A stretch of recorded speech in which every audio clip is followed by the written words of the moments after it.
Hello guys, नमस्कार। आपका हमारे यूट्यूब चैनल में स्वागत है। इस वीडियो में हम एनसीईआरटी द्वारा निर्धारित जो हमारी पाठ्य पुस्तक है संसाधन और विकास ज्योग्राफी, जिसके अध्याय 4 यानी कृषि पर हम चर्चा करते हैं। दोस्तों, एनसीईआरटी द्वारा निर्धारित जो पाठ्यक्रम है वो हमारी प्रतियोगी जो परीक्षाएं हैं उनमें इस सिलेबस को इंक्लूड किया जाता है, इसे रखा जाता है। तो इसलिए हमें इन पाठों का विस्तार से अध्ययन करना बहुत ज़रूरी है। तो इसका अध्ययन करते हैं। आगे बढ़ने से पहले आपसे निवेदन है कि आपने हमारे चैनल को सब्सक्राइब नहीं किया है तो सब्सक्राइब कर दें, बेल आइकन को प्रेस कर दें, ताकि इस प्रकार की जो वीडियो है आपको लगातार मिलती रहे। गुरप्रीत, मधु और टीना एक गांव से गुजर रहे थे। वहां उन लोगों ने एक किसान को देखा। किसान को। और किसान क्या कर रहा था? जुताई कर रहा था। किसान ने उन लोगों से कहा कि वह गेहूं की बुआई करने जा रहा है और मृदा को अधिक उपजाऊ बनाने के लिए अभी खाद डाला है।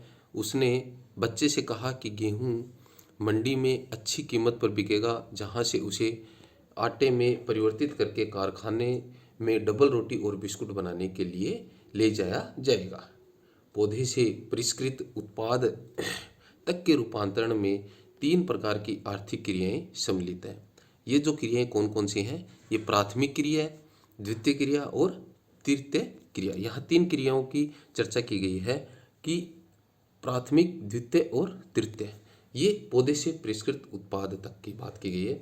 जब पौधा उगता है उसके बाद जब उसका उत्पादन होता है, ये जो 3 जो रूपांतरण की जो प्रक्रियाएं हैं इनकी चर्चा हुई है। तो प्राथमिक क्रिया क्या होती है? इसके अंतर्गत उन सभी क्रियाओं को शामिल किया जाता है जिनका संबंध प्राकृतिक संसाधनों के उत्पादन और निष्कर्षण से, यानी जो प्राकृतिक संसाधन है उनका हम उत्पादन करते हैं और उनका निष्कर्षण करते हैं, उससे ये प्राथमिक क्रियाएं संबंधित होती हैं। जिनमें कौन कौन सी क्रियाएं होती हैं? कृषि, मत्स्य और संग्रहण इनके अच्छे उदाहरण हैं। ये प्राथमिक क्रियाओं में सम्मिलित किए जाते हैं।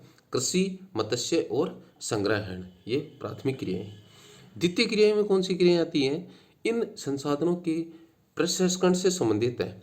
अब जो प्राथमिक क्रियाएं हैं इनके इन क्रियाओं से प्रसंस्करण से, जिसमें होगा इस्पात, विनिर्माण, डबल रोटी बनाना, यानी डबल रोटी किससे बनी?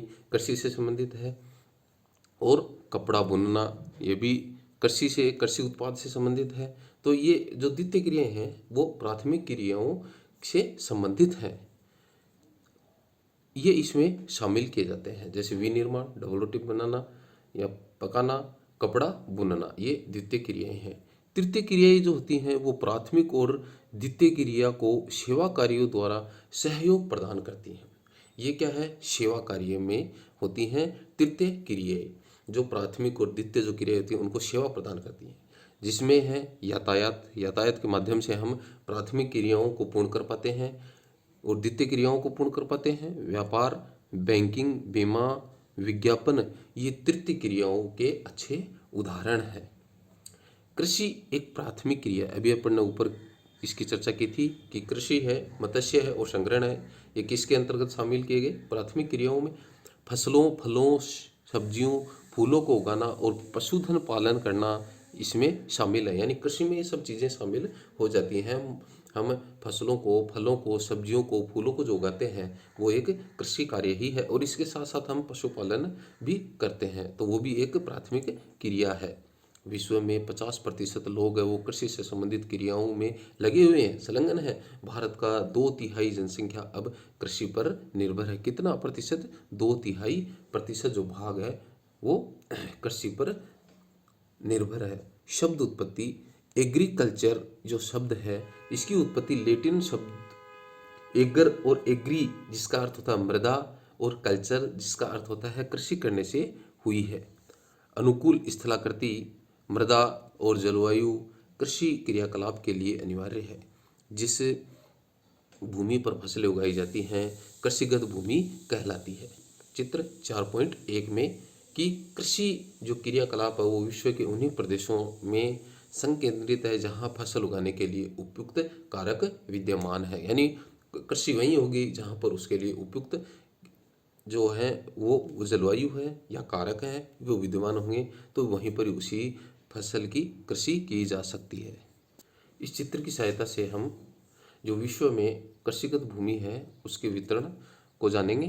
तो देखिए, ये जो विश्व का एक मानचित्र बना हुआ है, इसमें हम देखेंगे ये जो है ये दक्षिण जो अमेरिका है उसका ये भाग है, दक्षिणी अमेरिका महाद्वीप जो है।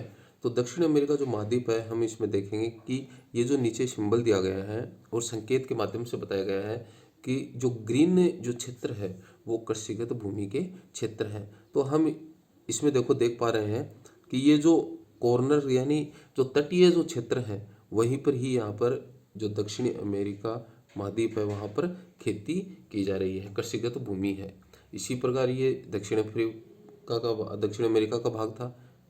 ऊपर हम देखेंगे कि ये जो उत्तरी अमेरिका का भाग है, तो उत्तरी अमेरिका में भी हम देख पा रहे हैं कि यहाँ पर जो दक्षिणी अमेरिका है उसकी बजाय उत्तरी जो अमेरिका है उसमें कृषिगत जो भूमि है वो हमें ज़्यादा दिखाई दे रही है। इसी प्रकार दक्षिण अफ्रीका यानी अफ्रीका महाद्वीप की बात करेंगे तो अफ्रीका महाद्वीप में ये जो ग्रीन जो दिखाए गए हैं ये हैं वो कृषिगत भूमि क्षेत्र है। इसी प्रकार ऑस्ट्रेलिया महाद्वीप में ये जो तटीय जो क्षेत्र हैं वहीं पर ही कृषि की जा रही है, खेती की जा रही है। अभी एशिया महाद्वीप में हम देखेंगे तो एशिया महाद्वीप में ये एशिया महाद्वीप अपना, तो एशिया महाद्वीप में इसमें जो ग्रीन जो क्षेत्र है वो ज़्यादा दिखाई दे रहा है। इसका मतलब यहाँ पर भी खेती यानी कृषिगत भूमि की मात्रा ज़्यादा है। यूरोप महाद्वीप में भी कृषिगत जो भूमि जो क्षेत्र है वो अधिक है। ये इस मानचित्र के सहायता से हमने जाना कि जो विश्व में कृषिगत भूमि क्षेत्र किस प्रकार है। क्या आप जानते हैं एग्रीकल्चर यानी कृषि, मृदा की जुताई, फसलों को उगाना, पशुपालन का विज्ञान एवं कला, इसे खेती भी कहते हैं, ये एग्रीकल्चर यानी कृषि होती है। अब देखिए यहाँ पर जो एग्रीकल्चर, सेरीकल्चर, पिसीकल्चर, विटीकल्चर और हॉर्टिकल्चर, इसके बारे में बताया गया है कि ये जो इस प्रकार के जो कल्चर हैं यानी कृषि जो कार्य हैं, इन एग्रीकल्चर क्या है? मृदा की जुताई, फसलों को उगाना, पशुपालन का विज्ञान एवं कला, और इससे खेती भी कहते हैं, ये होगी एग्रीकल्चर। अब है सेकंड नंबर पर सेरीकल्चर। सेरी यानी रेशम उत्पादन, सेरीकल्चर। रेशम के कीटों का वाणिज्यिक पालन किया जाता है। यह कृषि की आय में पूरक हो सकता है, यानी कृषक जो है वो अपनी आय बढ़ाने के लिए रेशम के कीटों को पालता है, और इस कृषि को क्या कहा जाता है? सेरीकल्चर। नेक्स्ट है पिसीकल्चर। पिसीकल्चर होगा मत्स्य पालन। विशेष रूप से जो तालाब होते हैं और जो पोखर बनाए जाते हैं उनमें मत्स्य का पालन किया जाता है, उसे कहा जाता है पिसीकल्चर। और पिसीकल्चर किससे संबंधित है? ये मत्स्य से संबंधित है, यानी मछली पालन से संबंधित है। विटीकल्चर में होगी द्राक्षा कृषि, यानी अंगूरों की जो खेती की जाती है उसे कहा जाता है विटीकल्चर। और विटीकल्चर किससे संबंधित है? अंगूर की खेती से। नेक्स्ट है हॉर्टिकल्चर। हॉर्टिकल्चर में क्या होता है? हॉर्टिकल्चर में जो वाणिज्यिक उपयोग के लिए क्या किया जाता है? सब्जियों को, फूलों को और फलों को उगाया जाता है, उसे कहा जाता है हॉर्टिकल्चर। ये कृषि के प्रकार, ये 5 प्रकार के कृषि हमने यहाँ पे जानी: agriculture, sericulture, pisciculture, viticulture, horticulture. तो एग्रीकल्चर है वो कृषि क्षेत्र से है, फसलों को उगाने से संबंधित है, पशुपालन के विज्ञान और कला को जानने से संबंधित है। सेरीकल्चर रेशम उत्पादन से। पिसीकल्चर है वो मत्स्य यानी मछली पालन से है। विटीकल्चर है अंगूर की खेती से संबंधित है। द्राक्षा जो कृषि है वो है। हॉर्टिकल्चर में क्या करेगा? कृषक है वो वाणिज्यिक उपयोग के लिए यानी पैसे कमाने के लिए सब्जियों को, फूलों को, फलों को उगाएगा, ये हो जाएगा हॉर्टिकल्चर। कृषि तंत्र। कृषि या खेती को एक तंत्र के रूप में देखा जा सकता है। इसके महत्वपूर्ण निवेश बीज, उर्वरक, मशीनरी, श्रमिक है। जुताई, बुआई, इन चित्रों के माध्यम से कृषिगत भूमि की कृषि पद्धति, किस प्रकार से कृषि की जाती है, किन किन चरणों से कृषि कार्य को पूर्ण करके और हमें फसल प्राप्त होती है। और सेकंड, ये जो 4.3 जो चित्र बना हुआ है इसमें भौतिक और मानवीय कृषि निवेश, किन किन चीज़ों का निवेश हमें इसमें किया जाए। तो इसमें पहले चित्र में 4.2 चित्र में दिखाया गया है कि देखो किसान है वो खेती कर रहा है, तो उसके लिए खेती करने के लिए वह उसे निवेश प्रक्रम और निर्गत, तो उसे जुताई बुआई और छिड़काव करना पड़ता है फसल के लिए। उसे रासायनिक जो कीटनाशक दवाइयाँ हैं उनका छिड़काव करना पड़ता है, बीज बोना पड़ता है, मशीनरी का उपयोग करना पड़ता है। इन चीज़ों का उपयोग वो जब करता है तो उसे क्या होता है, फसल की प्राप्ति होती है। यानी वह इन सब पद्धतियों से गुजरता है, बीज बोता है, उसमें छिड़काव वगैरह करता है, बुआई करता है, मशीनरी का भी उसमें उपयोग किया जाता है, तब उसे फसल की प्राप्ति होती है। ये कृषि पद्धति है। अब नेक्स्ट चित्र में बताया गया है कि कौन कौन से जो भौतिक और मानवीय कृषि निवेश हैं। तो मानवीय जो निवेश है उसमें वह भंडारण करता है, श्रम करता है, मशीनरी का उपयोग करता है और रसायनों का उपयोग करता है। और भौतिक निवेश में सूर्य का जो प्रकाश है वो फसल के लिए जरूरी है, वर्षा है, मृदा है और ढाल वाले जो क्षेत्र, यानी फसल जो वर्षा जब होती है तो ढाल वाला थोड़ा क्षेत्र होना चाहिए कि उसमें वो पानी इकट्ठा वगैरह न हो जाए ताकि वो फसल न गल सके। तो ये जो मानवीय निवेश और भौतिक निवेशों की चर्चा इन चित्र में की गई है। सिंचाई, निराई और कटाई इसकी कुछ संक्रियाएं हैं। इस तंत्र से निर्गतों के अंतर्गत फसल, ऊन, डेयरी और कुटकुट उत्पाद भी आते हैं। कृषि के प्रकार। विश्व में कृषि विभिन्न तरीके से की जाती है, अलग अलग क्षेत्रों में अलग अलग तरीके से कृषि की जाती है। भौगोलिक दशाओं, उत्पाद की मांग, श्रम और प्रौद्योगिकी के स्तर के आधार पर कृषि के दो मुख्य प्रकारों में बांटा गया है। ये है निर्वाह कृषि और वाणिज्यिक कृषि। ये किसके तहत बांटा गया है इनको, कृषि को? जो हमारे भौगोलिक दशाएं हैं, उत्पाद है, मांग है और श्रम के आधार पर। तो निर्वाह कृषि देखो क्या होती है। इस प्रकार की जो कृषि है वो कृषक परिवार की आवश्यकताओं को पूरा करने के लिए इस प्रकार की कृषि करता है। यानी निर्वाह कृषि में क्या होगा, कृषक है वो अपने परिवार की आवश्यकताओं को पूरा करेगा, यानी अपने परिवार का पेट पालने के लिए, अपना पालन पोषण करने के लिए इस प्रकार की कृषि करेगा। पारंपरिक रूप से कम उपज प्राप्त करने के लिए निम्न स्तरीय प्रौद्योगिकी और पारिवारिक श्रम का उपयोग ही इसके अंतर्गत किया जाता है कि वो जो पारंपरिक जो परंपरा से जो चली आ रही कृषि है उसका उपयोग करेगा। और जो इसमें श्रम है वो परिवार के सदस्यों को ही इसमें इंक्लूड करेगा, जोड़ेगा और ये कृषि करेगा। निर्वाह कृषि को पुनः गहन निर्वाह कृषि और आदिम निर्वाह कृषि में वर्गीकृत किया जाता है। और इस निर्वाह कृषि को दो भागों में बांट दिया जाता है, पुनः गहन निर्वाह कृषि और आदिम निर्वाह कृषि में इसको बांटा जाता है। रोचक जो तथ्य है, जैविक कृषि, इस प्रकार की कृषि में रासायनिक खादों के स्थान पर जो जैविक खाद और प्राकृतिक पीड़कनाशी का उपयोग किया जाता है। फसलों का उत्पादन बढ़ाने के लिए कोई आनुवांशिक रूपांतरण इसमें नहीं किया जाता है। गहन निर्वाह कृषि देखो क्या होती है। गहन निर्वाह कृषि में किसान एक छोटे भूखंड पर साधारण औजारों और, यानी किसका उपयोग करेगा, साधारण औजारों का, और अधिक श्रम से खेती करता है। क्योंकि गहन निर्वाह कृषि है इसलिए जो है किसान क्या करेगा, छोटे छोटे जो भूखंड हैं उन पर जो साधारण औजारों और अधिक श्रम की अधिक जरूरत पड़ेगी। अधिक धूप वाले दिनों में युक्त जलवायु और उर्वरक मृदा वाले खेत में एक वर्ष में एक से अधिक फसल उगाई जाती है। जैसे चावल मुख्य फसल होती है, अन्य फसलों में गेहूं, मक्का, दलहन, तिलहन शामिल है। गहन निर्वाह कृषि दक्षिण पूर्वी और पूर्वी जो एशिया के जो सघन जलवायु वाले क्षेत्र हैं उनमें ये कृषि प्रचलित है।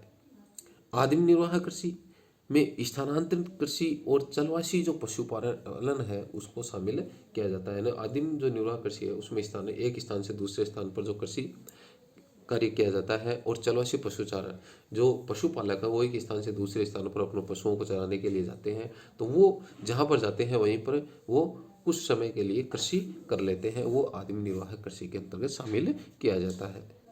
स्थानांतरित कृषि, अमेजन बेसिन के सघन वन क्षेत्र, अमेजन जो बेसिन के सघन वन क्षेत्र वहाँ पर स्थानांतरित कृषि की। उष्ण कटिबंधीय अफ्रीका, दक्षिण पूर्वी एशिया और उत्तरी पूर्वी भारत के भागों में प्रचलित है। ये भारी वर्षा और वनस्पति के तीव्र पुनर्जनन वाले क्षेत्र हैं। वृक्षों को काटकर और भूखंडों को जलाकर इन्हें क्या किया जाता है, वृक्षों को काटकर और जलाकर जो भूखंडों को क्या किया जाता है, उन्हें साफ किया जाता है। तब राख को मृदा में मिलाया जाता है तथा मक्का, रतालू, आलू और कशावा जैसे जो फसल है उन्हें वहाँ पर उगाया जाता है। भूमि की उर्वरता की समाप्ति के बाद वह भूमि छोड़ दी जाती है और कृषक नए भूखंडों की ओर चला जाता है। स्थानांतरित कृषि को जो कर्तन और दहन कृषि के रूप में भी जाना जाता है। इसके दो नाम हो रहे हैं स्थानांतरित कृषि के, कर्तन एवं दहन कृषि इसे कहा जाता है। जलवासी पशुचारण देखो, सहारा के अर्ध शुष्क और शुष्क प्रदेशों में, मध्य एशिया और भारत के कुछ भागों जैसे राजस्थान और जम्मू कश्मीर में प्रचलित इस प्रकार की कृषि में पशु चारक अपने पशुओं के साथ चारे और पानी के लिए एक स्थान से दूसरे स्थान पर जो निश्चित जो मार्ग हैं उसके अनुसार वो घूमते हैं। इस प्रकार की जो गतिविधियाँ जलवायु की बाधाओं और भूभाग की प्रतिक्रिया स्वरूप उत्पन्न होती है। पशु चारक जो मुख्य रूप से भेड़, ऊंट, मवेशियाँ, याक और बकरियां पालते हैं। ये पशु चारकों और उनके परिवारों के लिए दूध, मांस, ऊन और अन्य उत्पाद है वो उपलब्ध कराते हैं। देखो इस चित्र में 4.4 में चलवासी पशुचारक अपने ऊँटों के साथ जा रहे हैं। इस प्रकार से वो जो चलवासी जो पशुचारक है वो एक स्थान से दूसरे स्थान जब अपने पशुओं को ले जाते हैं तो वहाँ पर कुछ समय के लिए कृषि कर लेते हैं। वाणिज्यिक कृषि, वाणिज्यिक कृषि में फसल उत्पादन और पशुपालन बाजार में विक्रय हेतु किया जाता है। इसमें विस्तृत कृषि क्षेत्र और अधिक पूंजी का उपयोग किया जाता है। अधिकांश कार्य मशीनों के द्वारा किया जाता है। वाणिज्यिक कृषि में वाणिज्यिक अनाज कृषि, मिश्रित कृषि और रोपण कृषि भी शामिल की जाती है। वाणिज्यिक कृषि में किन किन कृषि को शामिल किया गया? अनाज कृषि को, मिश्रित कृषि को और रोपण कृषि को। जो हम 4.5 जो चित्र बना हुआ है उसमें देख रहे हैं कि गन्ने की रोपण जो कृषि है, खेती है वो। वाणिज्यिक अनाज कृषि में फसलें वाणिज्यिक उद्देश्य से उगाई जाती हैं। गेहूं और मक्का सामान्य रूप से उगाई जाने वाली फसलें हैं। अमेरिका, जो उत्तर अमेरिका, यूरोप और एशिया के शीतोष्ण घास के मैदान वाणिज्यिक अनाज कृषि के प्रमुख क्षेत्र हैं। ये क्षेत्र सैकड़ों हेक्टेयर के बड़े फार्मों से युक्त विरल आबादी वाले क्षेत्र हैं। अत्यधिक ठंड वर्धन काल को बाधित करती है और केवल एक ही फसल वहाँ पर उगाई जा सकती है।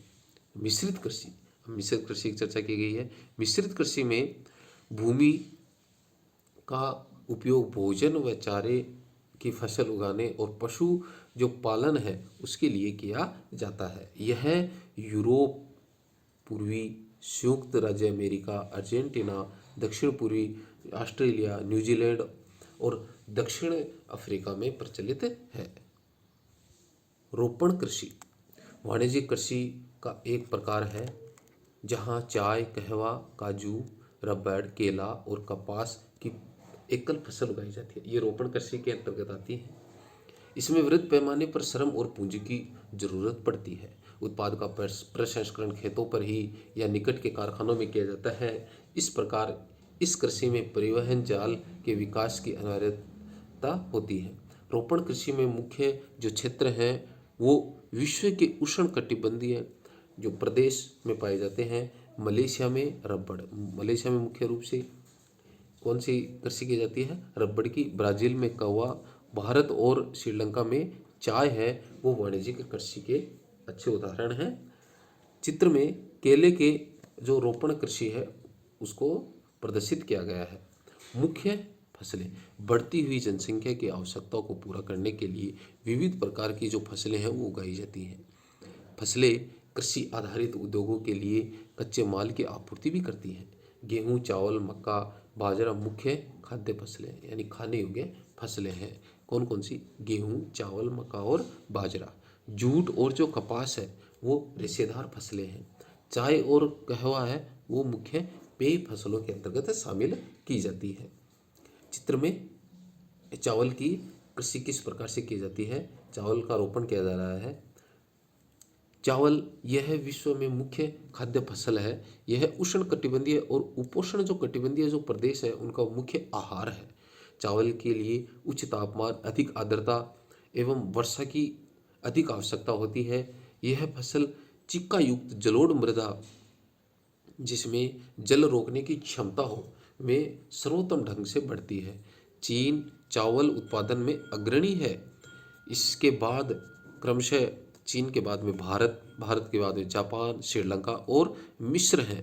अनुकूल जलवायु दशाओं जैसे पश्चिम बंगाल और बांग्लादेश में एक वर्ष में 2 से 3 जो फसलें उगाई जाती हैं। गेहूं का शस्य कर्तन।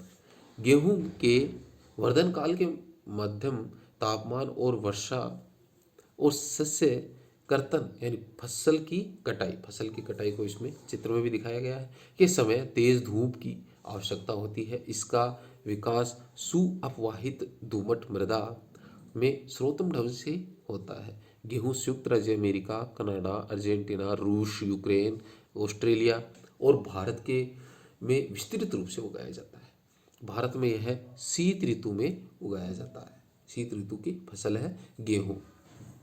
चित्र में बाजरे की कृषि यानी बाजरे का चित्र दिखाया गया है। मिलेट क्या होता है?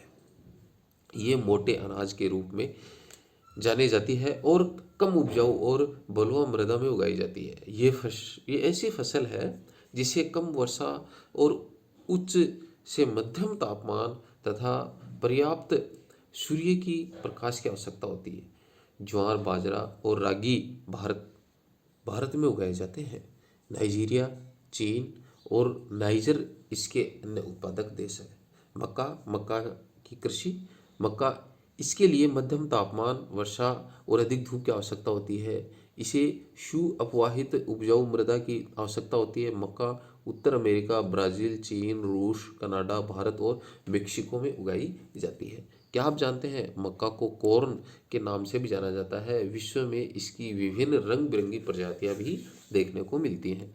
कपास इसकी वृद्धि के लिए उच्च तापमान, हल्की वर्षा, 2 से 210 पाला रहित दिन और तेज चमकीली धूप की आवश्यकता होती है। यह काली और जलोढ़ मृदा में सर्वोत्तम उगती है। चीन, संयुक्त राज्य अमेरिका, भारत, पाकिस्तान, ब्राज़ील और मिस्र कपास के अग्रणी उत्पादक देश हैं। यह सूती वस्त्र उद्योग के लिए महत्वपूर्ण कच्चा माल है।